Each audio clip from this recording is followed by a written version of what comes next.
14,000 years ago, Earth got hit. No crater, no impact, but the sky exploded. A solar storm 500 times stronger than anything we've ever seen. Oceans shifted, civilizations vanished, and the planet changed forever. This wasn't from space, this came from the sun, and nobody's talking about it. You've heard of the Younger Dryas, that sudden deep freeze that wiped out ecosystems, shattered weather patterns, and maybe even ended an entire phase of human civilization. But there's something new on the table, something buried in ancient trees, dug out by modern science, and powerful enough to change the entire timeline. In 12,350 BC, a solar superstorm blasted Earth with radiation so intense it left fingerprints in the planet's biology. Carbon-14 levels in tree rings jumped. Ice cores locked in the evidence. And no one, not NASA, not NOAA, not your high school textbook, had anything to say about it. Because they didn't know it was there until now. This storm didn't leave behind an impact crater. It left behind a planet unraveling. Glaciers returned, species vanished, and the Earth's climate collapsed into one of the most extreme events in human memory. This wasn't a comet, this wasn't a volcano, this was the sun, and it might have been the real trigger behind the Younger Dryas. Hey guys, real quick before we go any deeper, if you want this channel to survive, to actually survive, please hit that subscribe button. We have no sponsors, no networks. It's just me and you digging into stuff no one else wants to touch. If you want to keep chasing truth down rabbit holes the algorithm doesn't like or won't help us push, that button's how we keep going. All right, let's get into it.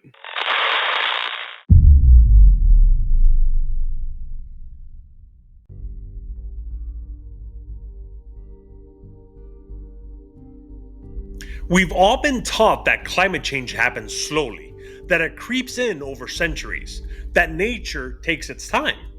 The Younger Dryas didn't get that memo. Roughly 12,900 years ago, Earth went into freefall.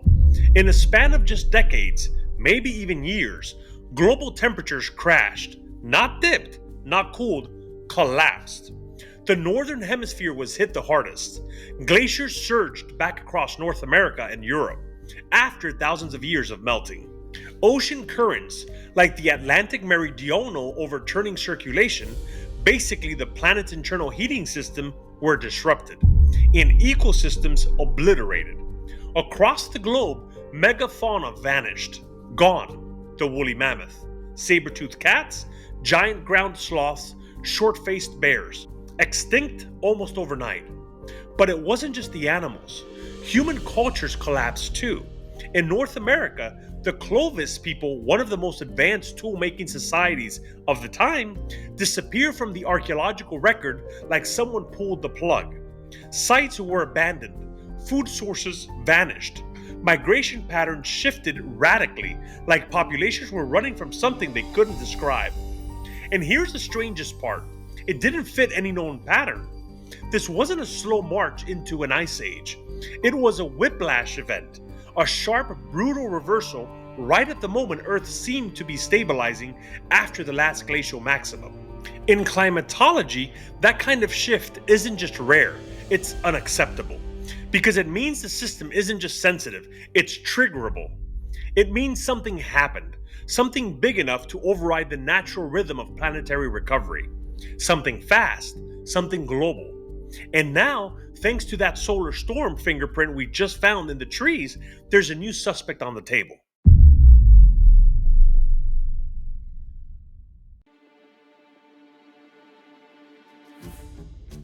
So here's where this stops being a wild theory and starts being science. In early 2024, a team of researchers from the University of Oulu in Finland published something that should have made global headlines, but it didn't. They were analyzing ancient pine trees, fossilized specimens from the Swiss Alps, looking at the layers of carbon trapped inside their growth rings. And in one of those layers, corresponding to 12,350 BC, they found something that shouldn't be there. A sudden massive spike in carbon 14. Not a small uptick, not a seasonal variation. A burst, violent, unmistakable, and globally synchronized. That spike only happens when high energy particles from space slam into Earth's upper atmosphere. We're talking solar radiation. And the numbers? This storm was 500 times stronger than the solar storm that hit Earth in 2005. Let that sink in. The discovery came from a team led by Dr. Raymond Muscheller and colleagues at the University of Oulu, in collaboration with researchers from the Swiss Federal Research Institute. Published in early 2024 in the peer-reviewed journal Nature Communications, the study analyzed subfossil pine trees buried in glacial sediment in the Swiss Alps. Trees that had been undisturbed for over 14,000 years. They were studying carbon-14 levels and annual growth rates. When solar particles slam into Earth's atmosphere, they trigger reactions that increase carbon-14 production. Normally, this isotope appears in tiny, stable amounts, but in one narrow window, around 12,350 BC, there was a massive radiocarbon spike. Fast, sharp, globally consistent. To rule out localized contamination or error, the team turned to a second independent method: beryllium-10 levels in Greenland and Antarctic ice cores. Beryllium-10 forms the same way, but is captured in snowfall and compressed into ice. And there it was again, the same spike, same period, same planetary footprint. This wasn't a false reading, it was a planet-wide electromagnetic trauma. And here's the number that should keep every scientist up at night. This event released radiation levels 500 times greater than the 2005 solar storm, and 50 times stronger than the Carrington event of 1859, which, for the record, melted telegraph wires and lit the sky on fire before electricity was even a thing. According to the researchers, this is the most powerful solar particle event ever identified in Earth's geological record. Not folklore, not myth, peer-reviewed, measured, confirmed. So now we have a timestamp, a signature, a cosmic fingerprint. And it just so happens that this fingerprint shows up right before the Earth fell off a climatic cliff. This is no longer about what if. This is about what the hell happened next.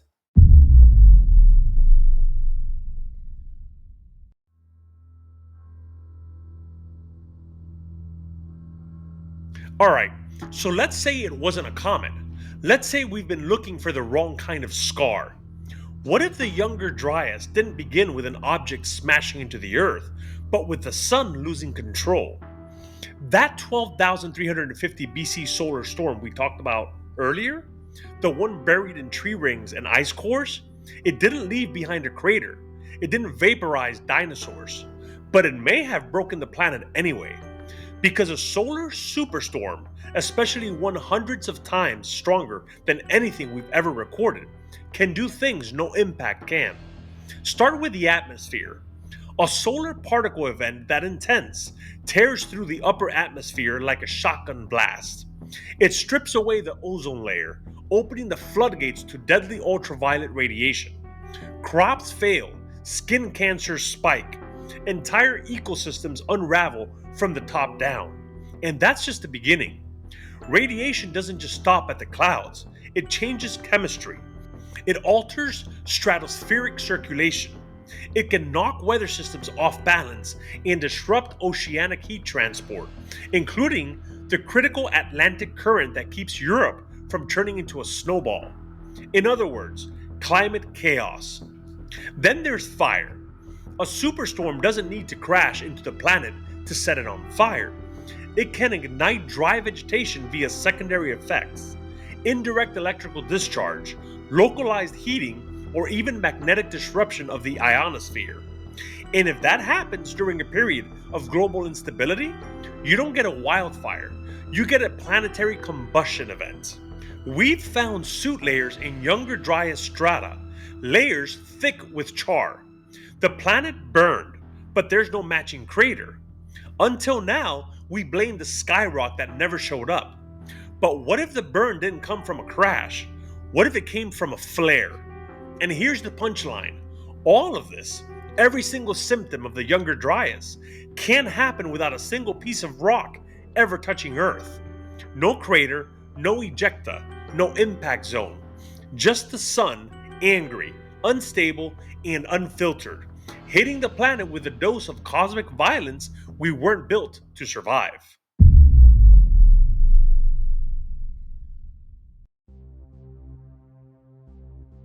So, when scientists tried to explain how the Earth could crash into a deep freeze out of nowhere, the first suspect that showed up was something big, something fast, something from space.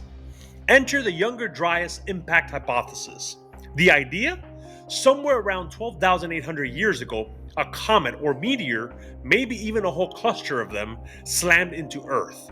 Not one big dinosaur killer like the Chicxulub crater, but a spray of smaller fragments, possibly airbursting in the atmosphere or striking ice sheets. And there's some evidence to back it up. Researchers have found nanodiamonds, tiny crystals that form under intense heat and shock. They've discovered melt glass, the kind of fused material you usually get in nuclear blasts or impact zones. And there are platinum anomalies in soil layers across multiple continents, spikes in platinum concentration that don't match normal Earth composition.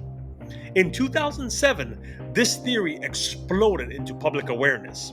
Documentaries, headlines, academic debates. Suddenly, everyone wanted to know if the Clovis culture had been wiped out by space rocks. But then the backlash came. Critics pointed out the obvious: no clear crater, no global ejecta layer, no consistent impact debris worldwide. If a comet or meteor really hit hard enough to reset the climate, they argued, where's the smoking hole? The result? Stalemate. The impact theory is still alive, but limping. Too much weird evidence to dismiss it, but not enough to prove it. And here's where it gets interesting. What if the evidence isn't pointing to an impact at all? What if those melt layers, those nanodiamonds, that climate shock came from something else? Something that didn't crash into the Earth, but reached down from above. Because when you remove the need for a crater, you open the door to something way more terrifying.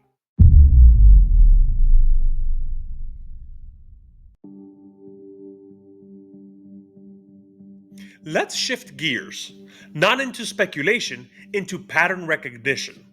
Because the further back you go into the world's oldest myths, the louder a certain story gets. It's not about gods, it's about heroes. It's about the sky breaking. Ancient texts across continents describe it. They didn't call it a solar storm. How could they? But what they did say reads like the fallout from an event they didn't have words for. Start with the Maya. In the Popol Vuh, their sacred creation text, there's a passage about the sky being ripped open, the sun scorching the earth, and mankind being burned and reshaped by fire. They described a cataclysm from above, fiery, chaotic, and fatal. Sound like a comet? Maybe. But it also sounds like UV radiation and atmospheric collapse. Now jump to Egypt. Ra, the sun god, isn't just worshipped, he's feared. In the Book of the Heavenly Cow, Ra becomes so enraged by human behavior that he sends a fiery vengeance from the sky, an eye that burns the earth. The survivors flee underground, the gods retreat, the cycle resets. Now tell me that doesn't sound like a solar particle event remembered in metaphor. The Vedic texts of ancient India, they describe Surya, the sun, being struck by demons and releasing destructive light. They speak of cosmic fire, worlds ending in radiation, and cycles of collapse and rebirth initiated by stellar events. And then there's Norse mythology. Ragnarok, literally the doom of the gods, is kicked off by the sun turning black, the sky splitting, and flames swallowing the world. It's not cold, it's light taken away and replaced by chaos. These aren't bedtime stories. These are civilization wide trauma responses, encoded, mythologized, repeated in the only way they knew how. And they're all telling the same story. The sun doesn't just give life, sometimes it takes it. So here's the question: if we found the physical record of a 12,350 BC solar superstorm, in every ancient tradition we can find talks about fire from above, light that kills, or the sun breaking form, are we looking at coincidence, or are we looking at the fossil record of cosmic memory carried forward not in data, but in story? We mock mythology for being symbolic, but maybe it's been describing real events this entire time. We just stopped listening.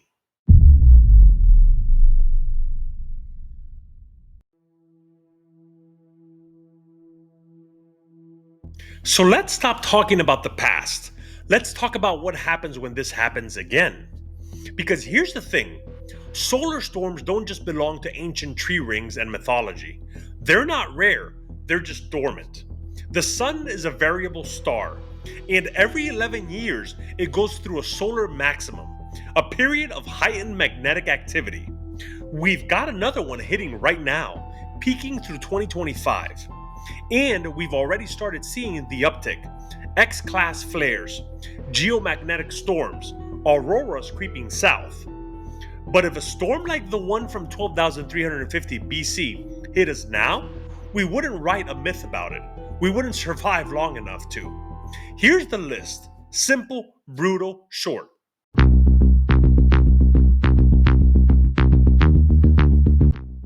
Satellites? Gone. Charged particles would fry their electronics instantly. Communications, weather tracking, surveillance, wiped out. Power grids? Collapsed. Transformers would overload and detonate. You don't reboot a fried grid, you replace it, and we don't have backups sitting in warehouses. Planes, GPS, internet? Vaporized. Every plane in the sky loses its systems. Navigation dies. Cell towers drop. Banking freezes. Medical records vanish. Modern civilization goes dark. And we're not talking eventually, we're talking hours. One hit, no crater, no warning, just a cascade of failures until everything that makes this world run doesn't. You want to talk about apocalypse scenarios? You don't need aliens. You don't need bioweapons. You just need the sun to hiccup. And here's the kicker: we have no defense. We can barely predict solar storms, much less shield ourselves from one. The best case scenario? A warning, maybe 12 hours in advance. After that, you're on your own. So, no, this episode isn't just about the Younger Dryas. It's about the countdown we're already inside. We've been reset once, it can happen again.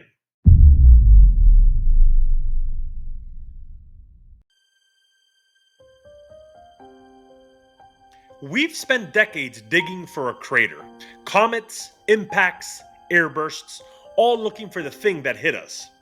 But the thing that hit us never touched the ground. It didn't break the earth, it broke the sky. A solar storm so violent, so far beyond anything in our recorded history, that it erased civilizations, killed species, and flipped the planet's climate in less time than it takes to build a pyramid. No crater, no debris field, no smoking gun. Just radiation, instability, silence, and the long, slow unraveling of everything that came before. And we forgot because we had to. The survivors buried it in myth. The scientists buried it in modeling. And the rest of us just looked away. But the sun doesn't care what we believe. And when you realize that our entire infrastructure, our power, our water, our food supply, our communication depends on the sun staying polite, you start to understand the shape of the trap we're in. Because this isn't ancient history. This isn't myth. This isn't theory. This is a pattern. And we are standing in the same place, on the same planet, under the same star, waiting for the fuse to spark again. The Younger Dryas wasn't a one off, it was a warning. And the next time we lose everything, there won't be tree rings left to remember it. You're still here, which probably means you felt it too.